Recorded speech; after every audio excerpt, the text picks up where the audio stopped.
De uma hora para outra, parece que os carros da BYD brotaram em tudo que é canto do Brasil. Mas como é que isso aconteceu? Essa é a história que a gente vai desvendar agora.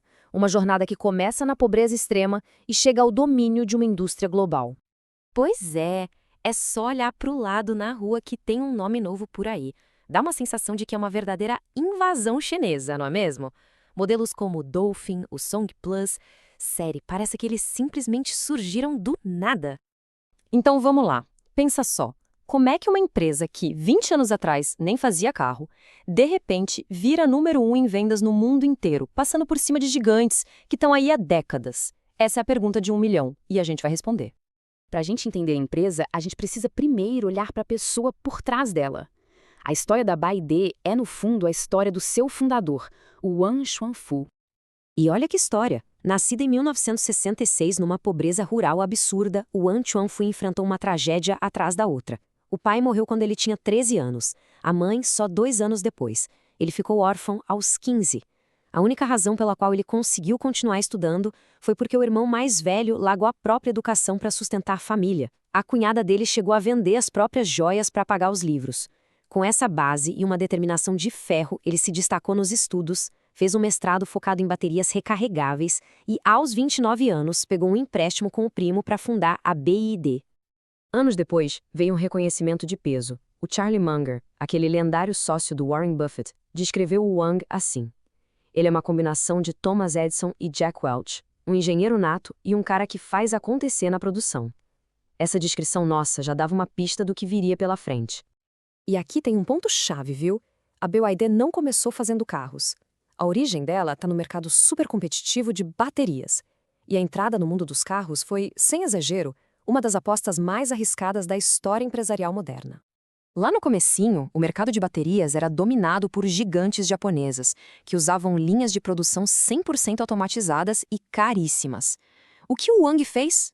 Exatamente o contrário. Ele usou engenharia reversa e quebrou o processo em várias etapas que podiam ser feitas por pessoas com mão de obra barata. Qual foi o resultado? As baterias dele chegaram a custar 6 vezes menos. Em pouquíssimo tempo, ele já estava fornecendo para Motorola, para Panasonic, ele simplesmente dominou o setor. E aí, quando a empresa estava no auge, bombando com as baterias, logo depois de abrir o capital na bolsa em 2003, o Wang faz uma coisa que deixou todo mundo de cabelo em pé. Ele vai lá e compra uma fábrica de carros estatal chinesa que estava praticamente falida. A reação do mercado foi, assim, imediata e violenta. Tenta imaginar a cabeça do investidor. O dinheiro que ele colocou numa empresa de tecnologia de ponta de baterias estava sendo usado para comprar uma sucata. As ações despencaram 31% de um dia para o outro.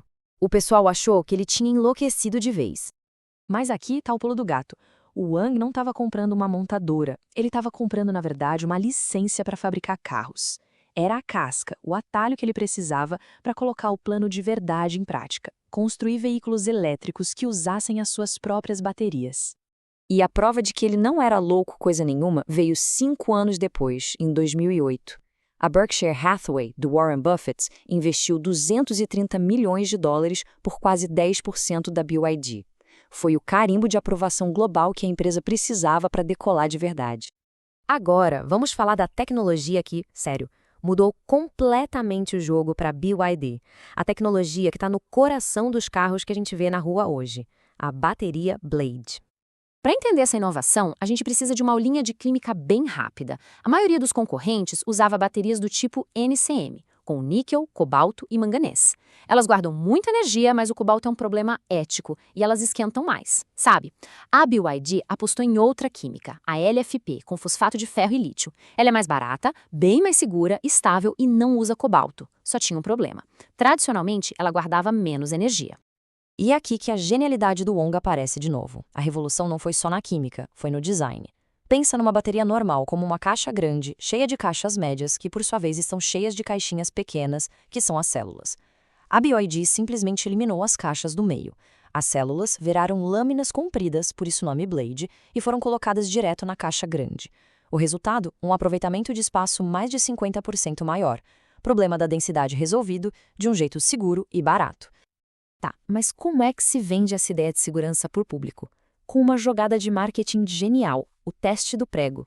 começaram a circular vídeos mostrando as baterias dos concorrentes sendo perfuradas. E, bum! Fogo, fumaça, explosão. Aí mostravam a Blade sendo atravessada pelo mesmo prego e nada, nem uma fumacinha. Foi a prova visual que o público precisava de que o carro não ia explodir, e isso, claro, vem de carro pra caramba. A outra peça desse quebra-cabeça de domínio da BYD é a estratégia super agressiva de integração vertical. Isso dá para a empresa um controle que, olha, talvez nenhuma outra montadora no mundo tenha igual. É uma coisa de louco, pensa só. Eles não compram lítio no mercado aberto. Eles são donos dos direitos de mineração na China, na África e até aqui no Brasil, no Vale do Jequitinhonha.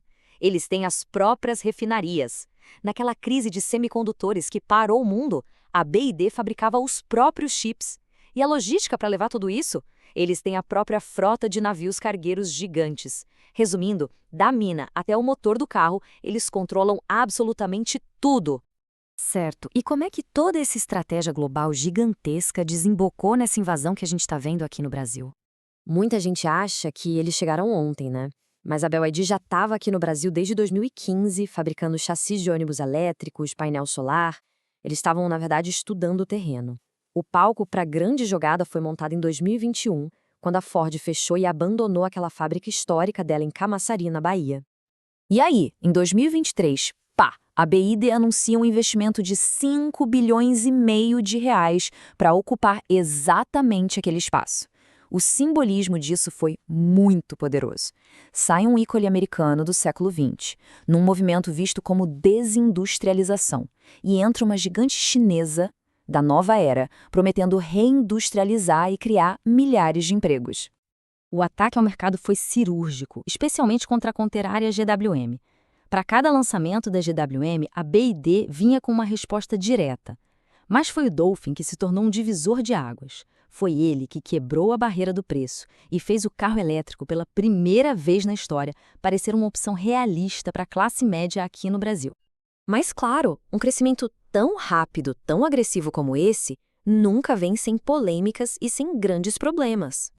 E são questões bem sérias. Lá em Camaçari, o Ministério Público do Trabalho abriu uma investigação sobre condições análogas à escravidão numa empresa terceirizada chinesa que trabalhava na obra. Lá fora, na Europa, a Comissão Europeia investiga subsídios do governo chinês que podem estar deixando os preços artificialmente baixos. E aqui no Brasil mesmo, as montadoras tradicionais acusam a BYD de práticas de importação desleais. A resposta da BYD para essas críticas dos concorrentes foi direta. Em vez de entrar num debate técnico, a empresa mandou essa: nós somos o meteoro e eles são os dinossauros. Uma frase que, olha, resume perfeitamente como eles se enxergam nessa história toda. E isso tudo leva a gente para a grande conclusão. O plano da BYD não é só vender carros. Com controle de minas, de baterias, de chips, de navios, o objetivo real é construir um verdadeiro império de energia. O que deixa uma pergunta no ar. Será que a gente está vendo o começo do fim da indústria de carros como a gente sempre conheceu?